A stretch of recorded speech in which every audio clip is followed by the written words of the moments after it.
تزین پرسکون انداز میں چلتی ہوئی اس کی چارپائی پر آ کر بیٹھ گئی۔ سنا ہے تمہاری طبیعت بہت خراب ہے؟ ہاں بیگم صاحبہ، بس زندگی کے دن کاٹ رہے ہیں، وہ ہماری کھال اتار دیں گی۔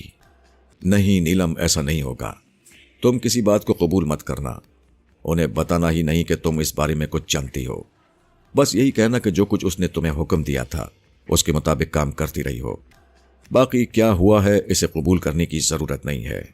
تمہیں معلوم ہے یہ بات فرخندہ کے علاوہ کسی اور کو نہیں معلوم، اور فرخندہ کبھی زبان نہیں کھولے گی۔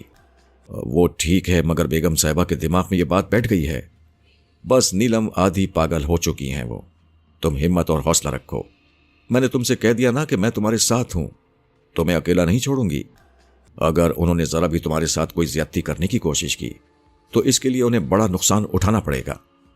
حوصلہ رکھو، اور یہ بات میں تم سے آخری بار کہہ رہی ہوں کہ کسی بات کو قبول مت کرنا۔ اگر انہوں نے کوئی تمہارے ساتھ سختی کرنے کی کوشش کی تو میں تمہیں یہاں سے نکال کر کسی دوسری جگہ نوکری دلا دوں گی، تمہیں کوئی تکلیف نہیں ہوگی، بہت آرام سے رہو گی۔ تزین بہت دیر تک اسے حوصلہ دیتی رہی، اور جیسے ہی وہ اس کے کمرے سے باہر نکلی، دوسری ملازمہ نے اسے عزیزہ بیگم کی طلبی کا پروانہ دیا۔ نیلم کا رنگ فاق ہو گیا تھا، لیکن ابھی چند لمحات پہلے تزین جو کچھ کہہ کر گئی تھی اس نے اسے حوصلہ بھی دیا تھا۔ چنانچہ وہ ہانپتی کانپتی ڈرتی دپکتی عزیزہ بیگم کے سامنے پہنچ گئی۔ عزیزہ بیگم نے خونی نگاہوں سے اسے دیکھا اور بولی، کیسی طبیعت ہے آپ کی بیگم صاحبہ؟ ان کا لہجہ تن سے بھرپور تھا۔ نیلم کانپنے لگی۔ بڑی بیگم جی، آپ کے دل میں ہمارے لیے جو بات بیٹھ گئی ہے ہمیں پتہ چل گئی ہے، ہم آپ سے صرف ایک بات کہتے ہیں بیگم جی، اتنے عرصے سے آپ کی نمک خواری کر رہے ہیں، آپ نے کبھی یہ دیکھا کہ ہم نے آپ کی جوتی سیدھی کرنے سے انکار کیا ہو؟ ہماری مجال کہ کبھی آپ کی آنکھوں سے آنکھیں ملا کر دیکھیں۔ تو پھر وہ کون تھی جس نے مجھ پر حملہ کیا؟ قسم لے لیجئے بیگم صاحبہ جی، ہمارے تو فرشتوں کو بھی نہیں معلوم۔ تیری باتوں میں مجھے سچائی نظر آ رہی ہے نیلم، مگر ایک بات تو بتا۔ جی بیگم صاحبہ، کیا پانی کی بوتل سے تو نے وہ پانی بڑے صاحب کو پلایا تھا، احسان احمد کو؟ توبہ، ہماری توبہ بیگم صاحبہ جی، آپ نے ہم سے کہا کہ انہیں وہ پانی پلائیں، جب ہم نے آپ سے نہیں کہا تو ہمارے فرشتوں کی کیا مجال ہو سکتی ہے کہ ہم ایسا کریں؟ مگر پھر وہ تیری ہم شکل کون تھی؟ اور یہ بالکل تو ہی لگ رہی تھی۔ اس کا مطلب ہے کہ کوئی بڑی کارروائی ہو رہی ہے، اور یہ کارروائی وہی کر رہی ہے کم وقت۔ پتہ نہیں میری دشمن کیوں بن گئی ہے۔ ویسے ایک بات کہوں، دیدار باجی بھی پیٹ کی بڑی ہلکی ہیں۔ انہوں نے اعتراف کیا ہے کہ انہوں نے ایک بار طاہرہ جہاں بیگم کو بتایا تھا کہ کس طرح بابر شاہ جی نے پانی پڑھ کر دیا تھا اور مقبول احمد کا حال بدل گیا تھا۔ مجھ سے بڑی غلطی ہوئی، کیا کروں؟ اچھی خاصی رقم بھی دے چکی ہوں، ذرا دیدار باجی سے بات کروں۔ ٹھیک ہے تو جا، مجھے اطمینان ہو گیا ہے کہ اب یہ سب کوئی اور چکر چل رہا ہے اور اس میں تیرا کوئی قصور نہیں ہے۔ حیرت انگیز طور پر عزیزہ بیگم نے اس کی جان بخشی کر دی تھی۔ نیلم فوراً پلٹ کر واپس چل پڑی اور عزیزہ بیگم دیدار خالہ کو فون کرنے لگی۔ بہت دیر تک انہوں نے فون ملانے کی کوشش کی، لیکن دیدار خالہ سے رابطہ قائم نہیں ہو سکا تھا۔